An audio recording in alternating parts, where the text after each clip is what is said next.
Every day when we're on the road, people around us endanger themselves and others by using their phones while driving. They think they're hiding it, but we've all seen them and know exactly who they are. For instance, there's a sneak-a-peeker who darts their eyes between the road and their text. There's also the got a ticketer, looking upset because they just got a ticket for using their phone while driving. And what about the fast scroller who can't drive 5 minutes without updating their social media feeds? Or the night lighter who has that mysterious glow illuminating the inside of their car after dark? Do any of these sound familiar? If they remind you of yourself or someone you know, rethink your behavior before you find yourself becoming the fender benderer, the veering off the roader, or worst of all, the driver who killed someone. Put the phone away or pay. Paid for by NHTSA.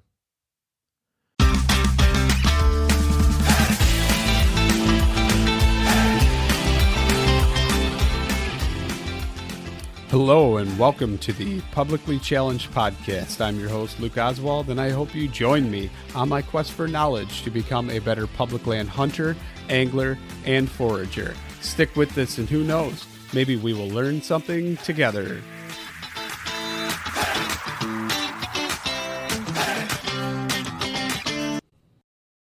All right, so I'm sitting here and I am talking to Ben Huffman of OneCast Fishing. So Ben, you want to go ahead and introduce yourself? Oh, sure. Thanks for the introduction there. Again, Ben Huffman. I am the owner, founder, however you want to say it, of OneCast Fishing, making primarily fishing lures that started I guess as a side business 3 years ago, but I've been doing it full time now, just over a year. So how did all that come about? What drove your passion for making your own fishing tackle? Yeah, it kind of developed. It wasn't a real plan. It was by accident. Obviously, I love fishing, bass fishing. I really got into it. Jumped, straight in the lake, so to speak. After I joined the Army with fishing, and I wanted a hobby that's something I could do to be connected with fishing when I couldn't be in the water. So whether that was the weather was bad, coming home from putting long hours at work, but coming home can't get on the water. So I wanted something to keep me connected to that passion, that hobby of mine. So I started making jigs. From there, I started catching fish on them, friends, family, and so back in the summer of 18, I think August of 18 is when I opened up a store online and started, marketing through Instagram and building the brand that way. So that was a side business 3 years. And then finally decided to get out of the Army last year to chase the dream, chase the passion, and see how far this thing can go. That's pretty cool, man. So I've always wanted, I don't know, maybe one day it'll happen, not sure, but quit my day job just to pursue something else that, I want to go after, a passion project. So it's always awesome to hear from and talk to people that have done something like that. So kind of curious though, I mean, did you always fish? Was it something you started later in life? How did all that come about? So I have always enjoyed fishing since I was a kid. I didn't get the opportunity to go a whole lot. My dad was in the Marine Corps, so he was gone a lot at times. But I remember trips, after church, going over to the lake and pond, and my sister would want to go sometimes, and she would look out the window and look awful sad. But my dad and I would go. She was a little too young to go. I was only like 5 or 6, and I always seemed to outfish him. Now he's a much better hunter than I am, but I always seem to outfish him. Like I said, we didn't get to go a whole lot, but I spent a few summers back in Missouri with my grandparents and fished a lot more then. And then finally in the Army, I decided I wanted to fish more. So I went to Bass Pro, bought my first boat, and just been fishing ever since. So I got to ask you, why bass fishing? And is that like your top priority all the time, or what's your favorite fish to go after? So it is bass fishing. I think ultimately it kind of comes down to really the industry and the competition surrounding it. Growing up when we were fishing, it didn't really matter what we were was fishing for as long as we were catching. We did a lot of catfishing. Um, so it's I guess for whatever reason, I guess it was that tournament driven. Seeing the old magazines and all that drove me to bass fishing. And of course, it's a big culture community now Yeah. in the outdoor industry. Watching Bill Dance as a kid and Jimmy Houston and Roland Martin, all those guys Yeah, for sure. all the legends. Yep. Yeah. And I still like watching Roland Martin on YouTube now. He's got a bunch of stuff, a bunch of content that I recently rediscovered, which was pretty cool. And just watching him do it like on a budget. A lot of the stuff he does is kind of just low budget stuff, which is pretty neat. So bass fishing, you started doing it, started making your own lures. How did it start out? Were you making like jigs? Were you making casting your own worms or plastics? What were you? How did it all begin? Yeah, it started by it's all casting jigs is where it started. Um, I love jig fishing. Caught a lot of big fish on jigs over the years, and as a hobby, it's a little cheaper to get into than than plastics. Yeah. So that's why I went with that, and it was, I guess that's the reason why I went with it initially. Now looking back on it, that was a good decision trying to grow a business when you look at that from an industry perspective. Now, to go that route, but yeah, I started hand pouring it all, and that's we hand poured for the first, I guess, 3 years. Counting all the side business time.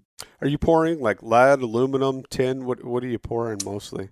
Yeah, pouring lead. Lead is it's great for fishing application because it's so heavy, it's so dense. Some states have outlawed some use of lead, so they have to use either the lighter or less dense metals. So I think tin is an option. A lot of bismuth, but that's just so much more expensive. Or tungsten, which is a whole another process involved trying to manufacture those. Yeah, you almost need a crucible to melt the tungsten to get what you need, right? Yeah, so they don't even just melt it. From what I understand, how it's made is they take tungsten powder because tungsten, I think it melts like it's several thousand degrees. Like it would melt most other metals if it was that hard. So they take tungsten powder and put 3% of some other metal in there, 10 or whatever they want, and basically melt that other metal and compress it in a mold. So it kind of fuses that tungsten powder together. So that's why you see 97% tungsten or 98% tungsten, because that's how it's made. But that involves a lot of expensive big presses and environmental regulations that other countries who make them don't have to worry about. So let's go into that a little bit because I find it interesting. I've seen some of your stuff. I believe I've seen some of your TikToks, and one of the things you always say is talk about American made versus stuff made in other countries. Where's your stuff come from? So can you kind of talk about that a little bit and kind of the motivation, one, behind that, and two, how it's sourced and stuff like that. Yeah, so the motivation of just having American made is, I think, um, bass fishing is really an American industry. Of course, it's spread now throughout the globe. The big bass fishing communities in Japan, Korea, South Africa, places. But it's really an American industry. So having a product for anglers made in America was important. Um, Now, when it comes to the business side, the overwhelming majority of our tackle is not, and even for the guys of us who are, a lot of our components are made overseas. Um, there's just um, skirts, for instance, the skirts on our jigs, right? There's only two countries in the world that really make those. I take that back. I will say I think Z-Man does make their own here in the States for their own products, which is awesome. But for a lot of us to get, unfortunately, a lot of the products are overseas, but at least we bring it here and we manufacture here. Yeah. So it's poured and cast here and developed here. So doing as much as we can. No, that's cool. So one of the other things that I thought was really neat that you always do, and I don't know if it was like originated, you did it on TikTok or if it was on Instagram, um, but best bass fishing lake, all 50 states. Yeah, that originated on TikTok initially. Um, and that was probably back late summer of 2020, so a year and a half ago. I was like, so I had seen some other videos, people doing top tens of other things, or the best beach or something, or mountain or state park in this state. So it's like, how can I apply this to bass fishing? So um, I started that series. I think the first one was either Texas or Florida, then it went down.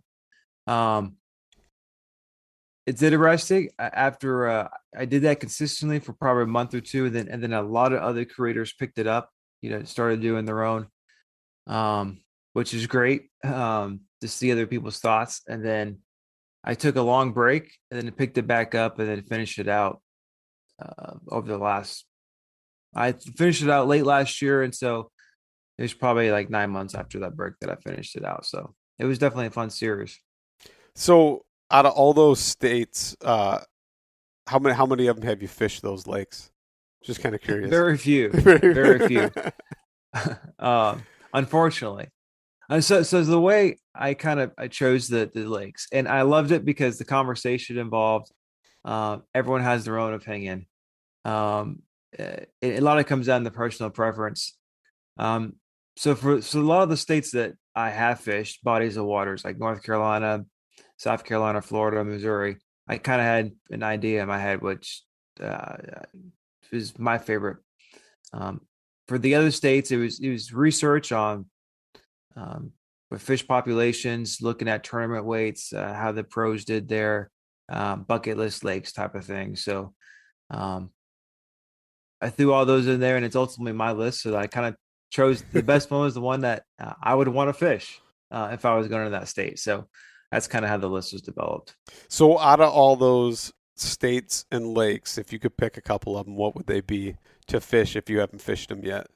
After years of fine print contracts and getting ripped off by overpriced wireless providers, if we've learned anything, it's that there's always a catch. So when I heard that for a limited time, all Mint Mobile wireless plans are $15 a month when you purchase a 3-month plan, I thought, what's the catch? But after talking to them, it all made sense. There isn't one. Mint Mobile's secret sauce is that they sell wireless service online.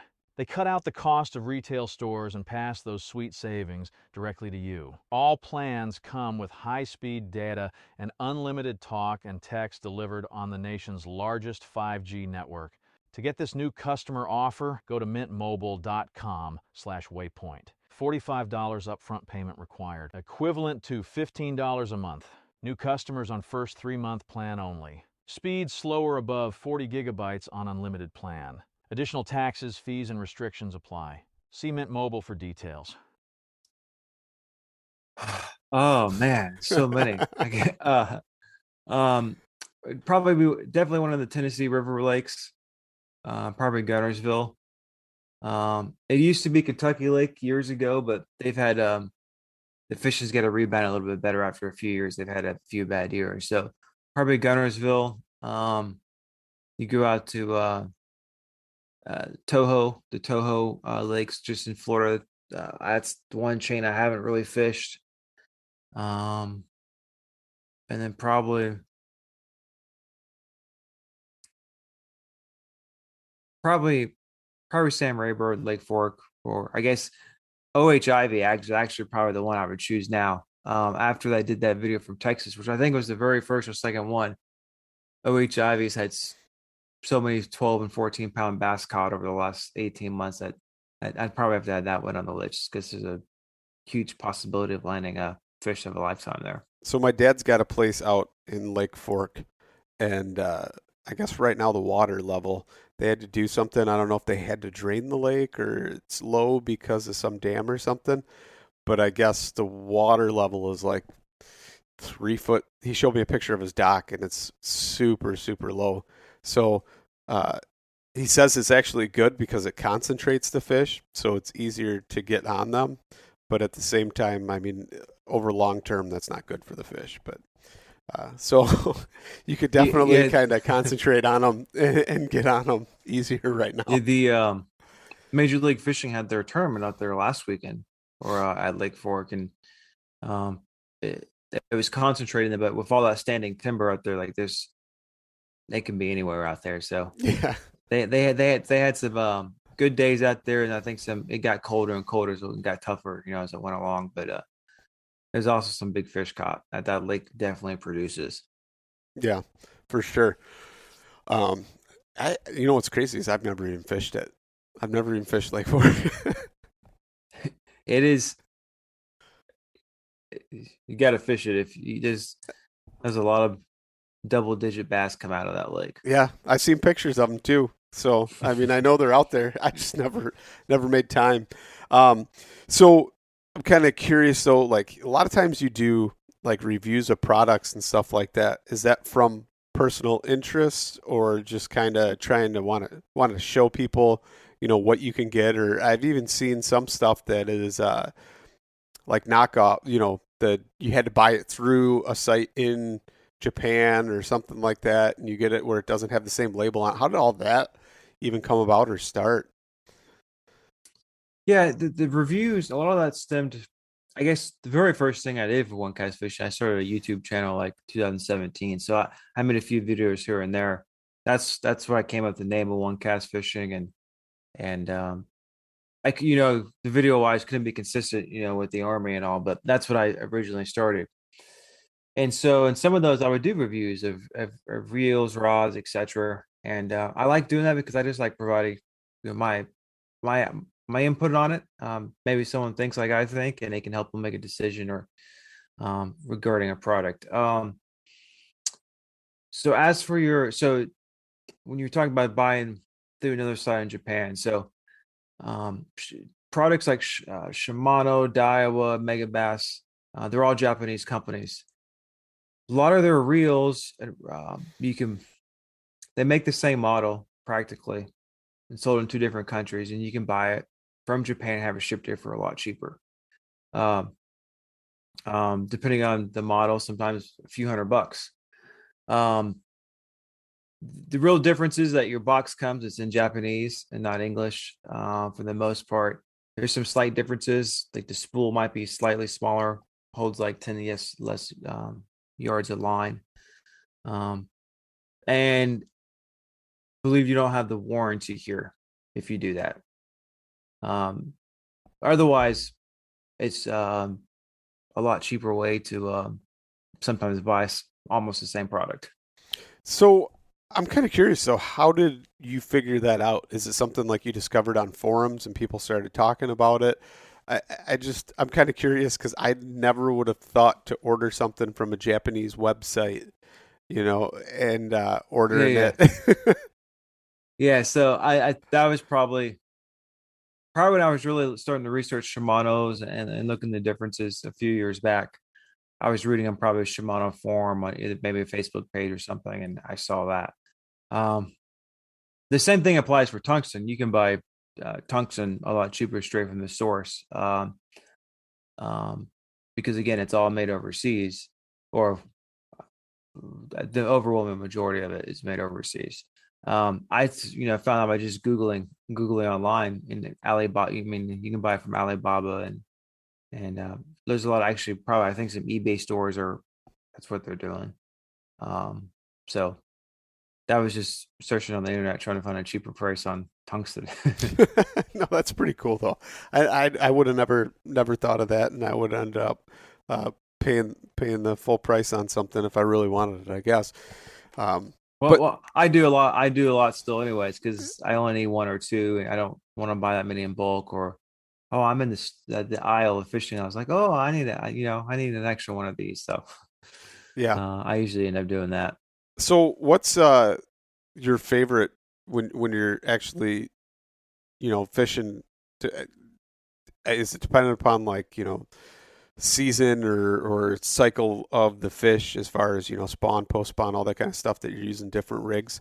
And do you want, obviously, like later in the summer or something like that when you got a bunch of frogs and mice and stuff like that running across cover and stuff, you're going to use like a buzz bait or something like that. But um, do you have a preference, like a Ned rig or, some type of rig like that? Or is it mostly like top to shallow water stuff? Well, if I could choose any one way to catch them, be on a jig. Probably a football jig, drag it around offshore. Um, but even in the spring, I could have a jig to flip around. It's just so versatile. So I always have one. So I guess I should say, all year long, I've probably have some type of jig tied on, a crankbait, and probably a Ned rig. So I've some all tied here. So those would probably be my top three preferences if I've always got them tied on. So when I first discovered the Ned rig, I used it a lot, and fish would just hammer it a couple years ago. And now it seems like, I don't know, maybe it's just me, but do you ever think that the Ned rig is overplayed a little bit and like the fish after they get caught a couple times on it get wise to it or no? Oh yeah, the fish definitely get wise to whatever we're throwing out there. So that's true. The Ned rig, when it really became popular, but probably 4 or 5 years ago, exploded. Same thing happened before that with Whopper Plopper or Alabama rig. They're still quite useful in situations, all those, but the fish do get adjusted to it.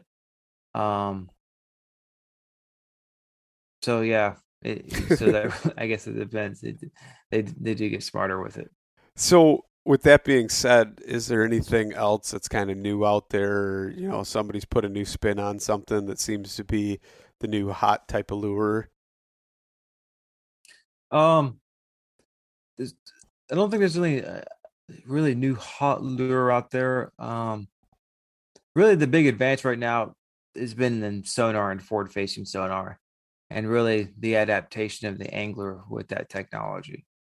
Um, that's been the biggest change. That's just going to continue to improve fishing, but also probably eventually make fishing even tougher. So I know nothing about that. So I understand like side sonar and like that kind of stuff, but so how did the fish, you're saying fish facing or forward facing? So like say you're standing Forward, on the bow of your boat. yes. So 4 or 5 years ago, uh, Garmin came out with well, they've had Panoptics, but Live Scope is what they call it, and it shoots a sonar beam out in front of the bow of the boat. Um, and it's not very wide. It's only like 20 degrees wide, so it's a very narrow section, and it's live. So you cast your bait out there and you reel it back. If it's in that cone, you can see it come back to you. You can see the fish there, and you can see the fish move in real time. And then you can move that transducer when you move your trolling motor head.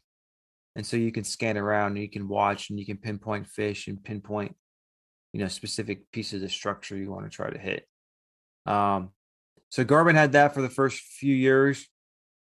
And now each of the major manufacturers, Humminbird, Lowrance, they all have their own version of the technology. And so it's becoming widely adopted, and uh, the uses continue to get it's more and more surprising the uses you can get out of it that's being demonstrated, especially on the pro circuits. That's pretty interesting. I never even knew something like that actually existed.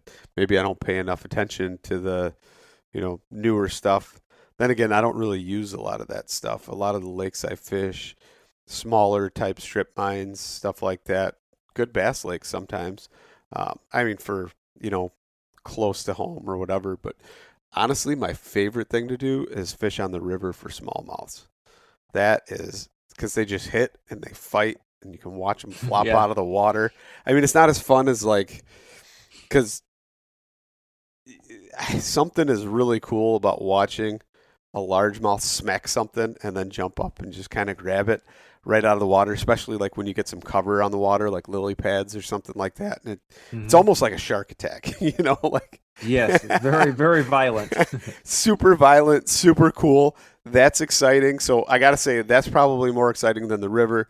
But as far as the volume or number of fish caught, in a single day, if you're drifting down river, or sometimes a buddy of mine and we go with a guide that's a local guy in the area and just have a blast because now we don't even have to worry about driving the boat. He's taking care of all that for us, and we're just sitting there throwing constantly. It's all fishing all day for us with no real work involved. So that's pretty cool to do that for sure. Like, what's your favorite type of fish and stuff to do like that?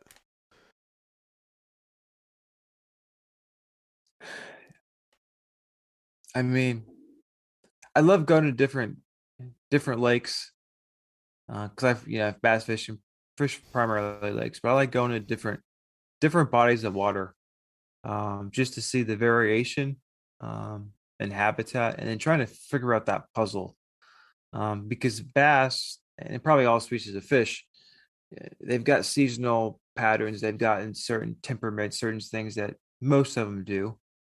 Um, but there's always something unique about the particular body of water they live in because it's its own ecosystem that's in a lot of ways may not ever be connected to the lake that's 5 miles next door.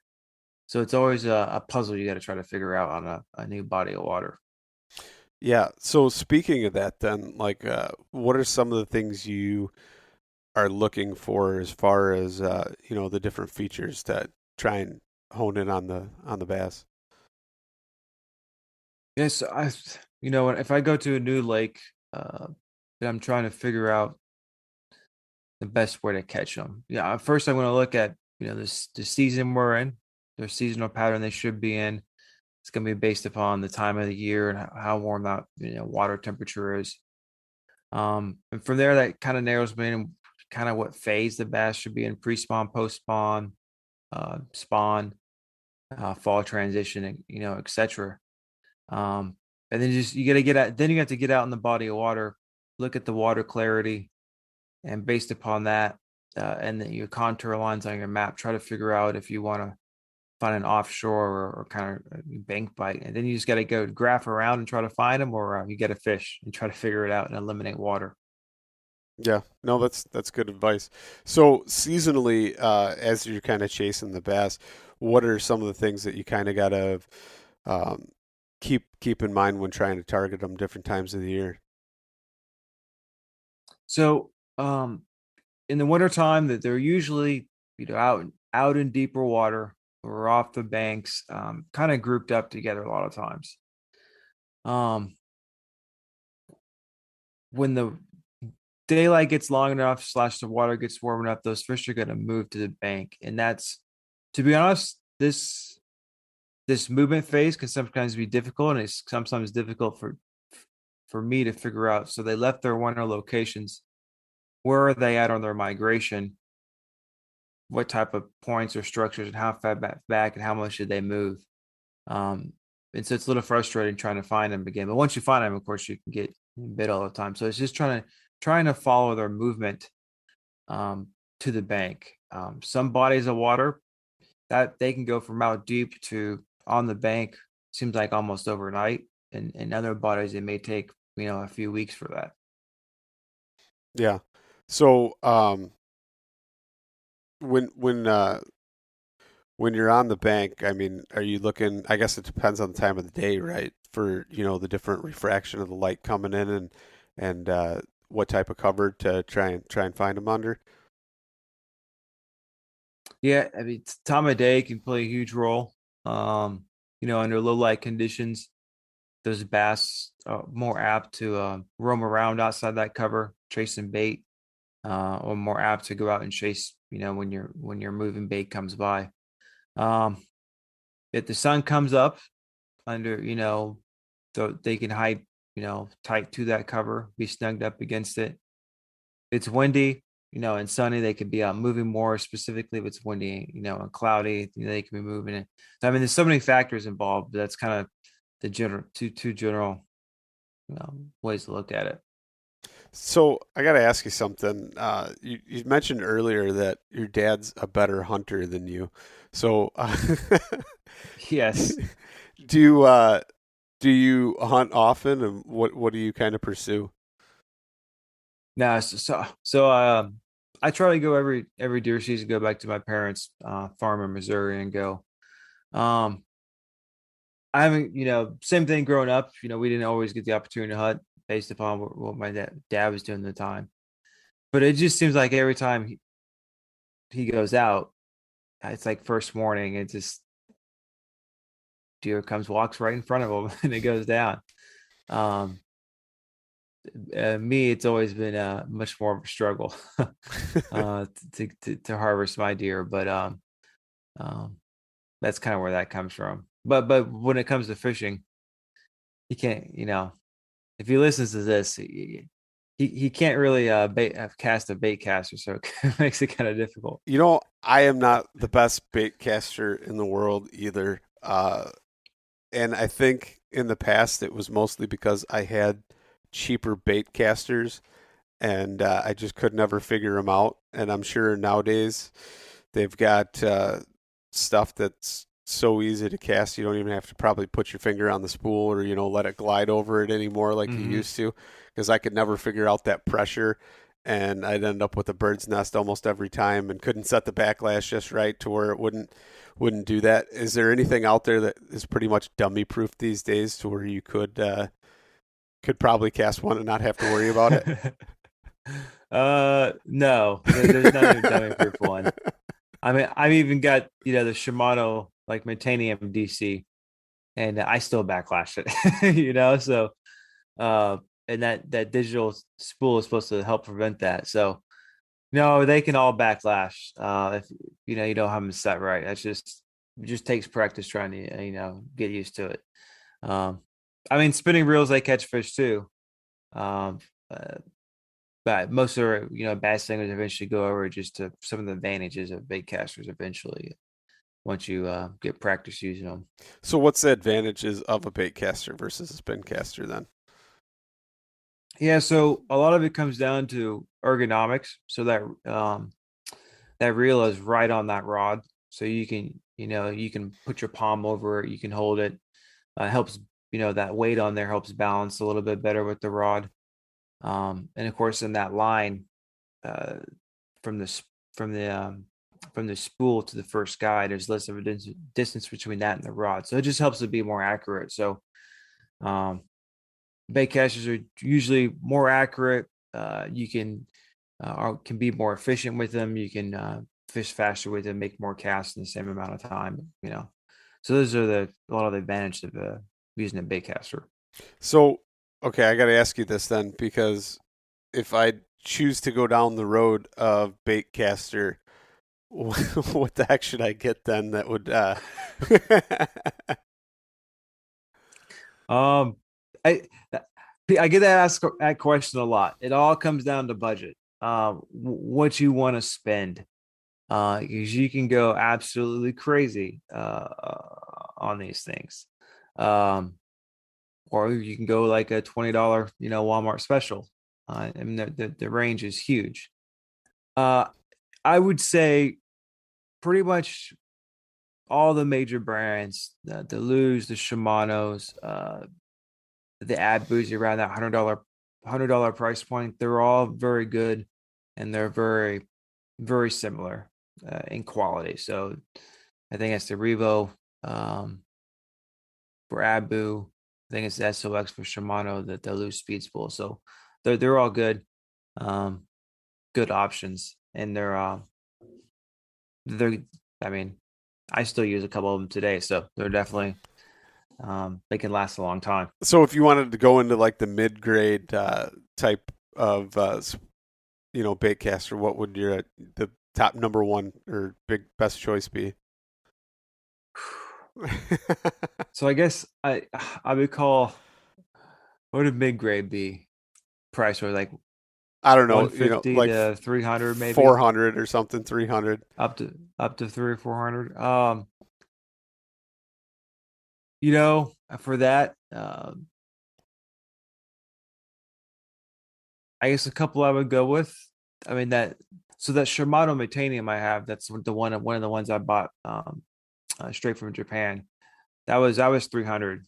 So that's probably the best one to go for at that price. Because that same reel in the States is typically like 420. And again, the real difference is it holds 10 yards more line. So no real difference. No, but that reel, it's my favorite reel for sure. But below that, the Corrados are good from Shimano. The BB1 Pros are pretty good from Luz. So I mean, those are all pretty good options. I would probably gravitate towards. Yeah, no, that's all good information, because maybe I'll have to switch over and try and practice and actually use a bait caster. I mean, I've got like one or two. I don't even know what the heck they are, and I rarely use them. They're not in. Let's just say they're not in my truck at all times, like some of the other rods are, for sure. No, I get it. Yeah. So I got to ask you though, what is there any big plans for OneCast or anything like that coming up in the future? Any new stuff you're going to be releasing or anything like that? Yes. So we're going to be releasing, or we hope to be releasing, if all goes as planned, and we can keep the path going, as new jigs at ICAST. So we're going down to ICAST. We'll have a booth down there, and we're launching some new jigs that are unique. There's nothing quite like them on the market. So that's a teaser I could say right now. I've been out the last few days casting a bunch of these up. So, and we've been fishing around here quite a bit with them. So they're working. Excited to release them. So it should be everyone I think should enjoy it. Okay, so you're going to release some new jigs at OneCast. Is there anything like right now that's going to be released, or is that like the big teaser? And then when is that? ICAST is in June? ICAST is in July. Okay. So that's so that's the big push right now. Because we want to have a bunch of these made up when when we release them. So we have plenty in stock to hopefully, right? The big goal is that it's a big hit, and everyone's going to be using OneCast jigs in the future. Cool. So that's the big push. And then I get some plans, hopefully the following year, to a couple other products come out as well, based upon this line. So that's where all our efforts are right now. No, that's cool. That's definitely cool to see that you got kind of a long-term vision there for that. So I got to ask you, if somebody wants to buy your jigs and stuff like that, where would they go to find all that kind of stuff? Yes, this is the easiest. Is just to Google OneCast Fishing or onecastfishing.com.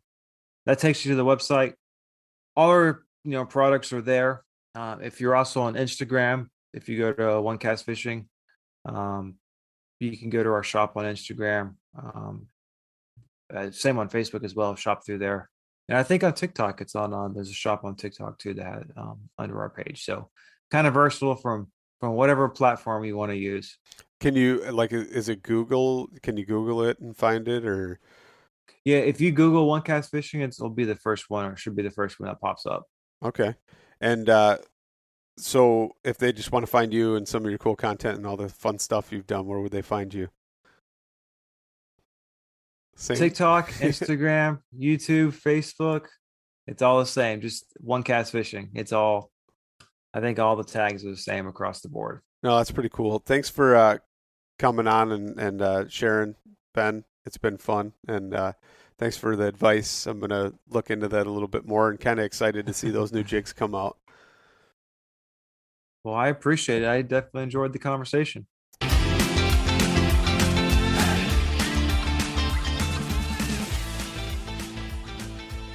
And once again, thank you so much for listening to the Publicly Challenged podcast. I hope you enjoyed the show, and if you did, please subscribe on whatever platform it is you're listening to. Also, if you could leave a review, that would help us out. And you can check us out on Instagram or at publiclychallenged.com. And once again, thank you so much for listening to the show.